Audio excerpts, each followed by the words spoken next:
Hello everyone, this is Mrs. J. I'm going to be reading today Chapter 3 of Bud Not Buddy by Christopher Paul Curtis. If you're following along in the book, we're on page 21. Chapter 3. The only thing I could hear was my own breath. It was so loud that it sounded like there were 6 scared people locked up in the shed. I closed my eyes and thought real hard about making my breathing slow down. Pretty soon it sounded like 5 other breathers in the shed had left. I was still scared, but now it was that get real excited and want to move around kind of scared. It didn't take too long for my eyes to get used to the dark. There was a gray gas can in one corner next to a bunch of gray rakes and a pile of gray rags, and a gray tire next to some gray fishing poles. Maybe Mr. Amos had only pretended to lock the door. I reached my hand toward the gray doorknob, and as quick as I went from that kind of calm to being in that stand in one place with spit drooling down the front of your shirt kind of scared. Halfway up the door were these 3 little flat monster heads guarding the doorknob. Each head had 2 little round eyes staring at me. The eyes were the only thing in the shed that weren't gray. They were bright yellow with a big black spot right in the middle. I dropped my blanket and pillow and stepped back until my legs hit the woodpile behind me. From all the fast breathing going on, you'd have thought the 5 other scared people had come back and brought a couple of their scared friends with them. Each head was a wide mouth with a sharp set of pointy teeth and lips, and smiling back and ready to bite. It felt like the shed was getting smaller and smaller, and the little mouths were getting closer and closer. Then I knew what I was looking at. The doorknob guards were 3 dried-out fish heads that someone had nailed to the door. I ran over to the pile of rags and poked one of them with my shoe to make sure that there weren't any rats or centipedes hiding under it. Then I picked it up and hung it over the fish heads so I could see them. I couldn't see them, and they couldn't see me. I picked up my blanket and pillow and had to decide what the best way to sleep was. I knew the door was no good. I'd have bet all sorts of bugs and roaches were crawling around. I remember what happened to my best friend Bugs when a cockroach crawled into his ear one night at the home. 4 grown folks had held Bugs down whilst they tried to pull it out with a pair of tweezers, but the only thing that did was pull the roach's back legs off. When they were digging around in Bugs' ears with the tweezers, you'd have thought they were pulling his legs off and not some cockroaches. I never heard a kid scream that loud.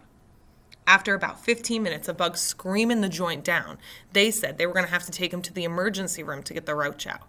It was almost morning when Bugs got back. Everyone was asleep but me. I waited until they put him in his bed and turned off the lights. I said, "Did they get it out?" He said, "Oh, hi, Bud. Yeah, they got him." "Did it hurt a lot?" "Nope." "Were you scared?" "Nope." "Then how come you were screaming so doggone loud?" He said, "I didn't know that I was. I probably couldn't hear me screaming because the roach was so loud." I'd seen a lot of roaches, but I'd never heard one of them make a sound. I said, "Loud how?" "Well, Bugs ain't so different from us as you'd think. Soon as he saw those tweezers coming at him, he was pretty terrified and commenced to screaming. Screaming in English, too. Not some bug language like you'd expect from a roach." "Yeah? What'd he say?" "All he kept yelling was, 'My legs! My legs! What have they done? Why have they done this to my legs?'" And that's the true story of how Bugs started getting called Bugs. I'd bet $1,000 that there were roaches on the floor of this shed, just waiting to crawl in someone's ear. And I bet those Amoses wouldn't even try to pull the roach out. Who knows how long I'd have to listen to some terrified roach screaming his head off right up against my eardrum. I spread the blanket on top of the woodpile and climbed up on it. This put me so that I was even with the window. I took a piece of bark and brushed all the spider webs from the front of the window. Then I put my hand on the glass to see if the newspaper was pasted from the inside or the outside. I touched paper. I spread my fingers on my hand to look like a yellow jacket bumblebee, bright yellow with black stripes. This was a great place to have shadow puppets, so I made my hand be a wolf and a dog and then a duck. After a while, that got pretty boring, so I scraped the paper with my fingernail so I could see outside. But I like to keep my nails bit down real low so the paper didn't budge. I took out my jackknife and started scraping the newspaper with it. The paper peeled away into little curly yellow strips, like that stuff that rich people throw on New Year's Eve. I finally got a hole big enough to look out and mashed my eye up against the glass. I could see the back of the Amos's house, real clean. There was a light on. That had to be Mr. and Mrs. Amos's bedroom. The little bit of light that came through the hole in the paper made me get calm enough that I could lay my head on a pillow and take a nap. When I blinked my eyes open, the first thing I noticed was that the light from the Amos's bedroom was out. The next thing I noticed made me wish that I stayed asleep. Up at the very top of the shed was the biggest vampire bat you'd ever seen. He was hanging upside down asleep, but the smell of me rising up to him would probably wake him any minute. I reached over to the window and I tried to slide it open. It budged an inch.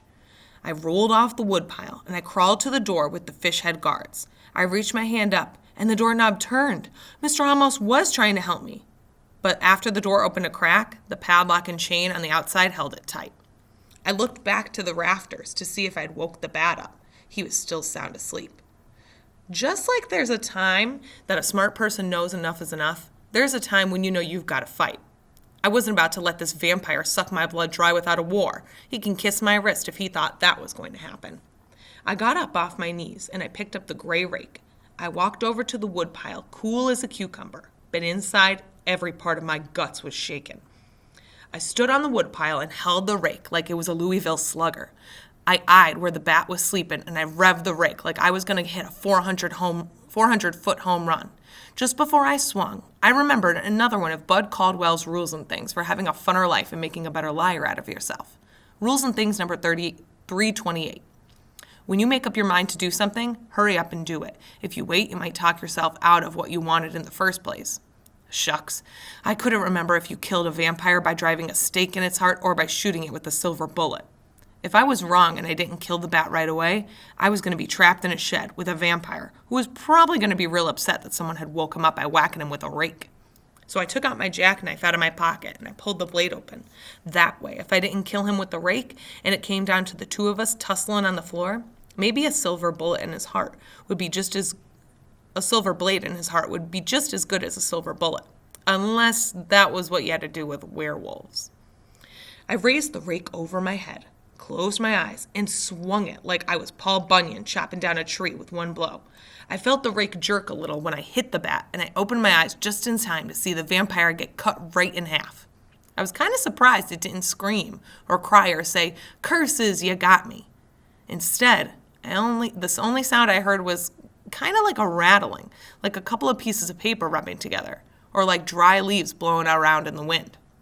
The next sound I heard was even worse than if the vampire bat had said, "Aha, you doggone kid, that hurt, but now I get my revenge."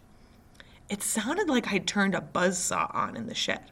All of a sudden, it felt like someone had stuck a red-hot nail right into my left cheek. My hand reached up to grab my cheek, and I felt something creepy and prickly there. I brought my hand back down, and I was holding the biggest, maddest hornet I'd ever seen. I squeezed my hand shut to crush it, but I got another sting in my palm. What I'd thought was a vampire bat hanging on the ceiling was really a hornet's nest. And now there are about 6,000 hornets flying around in the tiny shed, and each and every one of them was looking for me.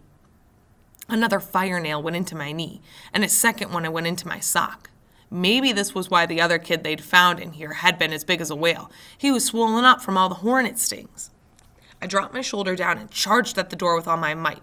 The door banged against the lock, but it didn't budge an inch. All that happened was the rag that covered the fish heads came off, and I got bounced back and landed square on the floor. I jumped up again. This time when I charged at the door, I put my hand out like Paul Robinson running down the football field. This wasn't a really good idea. I forgot all about the fish head door guards. My fingers went right into the mouth of the biggest one, and his little needle teeth cut me like a razor. I pulled my hand back and screamed. Another hornet buzzed into my ear, and it felt like someone had poured hot wax right down into my brain. The only thing I could think to do was jump on the woodpile and bust the glass out of the window. I grabbed the handles of the window and gave them one more jerk. I guess being scared gives you a lot of strength, because this time the window flew open with a loud bang. 3 hornets found me at the same time, and all 4 of us fell out the window. As soon as we hit the ground, I rolled as far away from the shed as I could. I smacked and whacked the hornets that had taken a ride on me, and I just laid there until I could catch my breath. After a while, the stings and the fish head guard bite quit hurting so much. I started getting madder and madder. I was mad at the Amoses, but most of all I was mad at me for believing that there really was a vampire in the shed and for getting trapped like this when there wasn't anybody who cared about what happened to me. I simmered down and started thinking about getting even.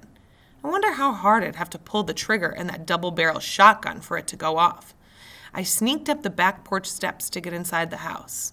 Maybe the vampire bat didn't say it, but the only thought on my mind was, "Aha, you doggone Amoses. That hurt." But now I get my revenge.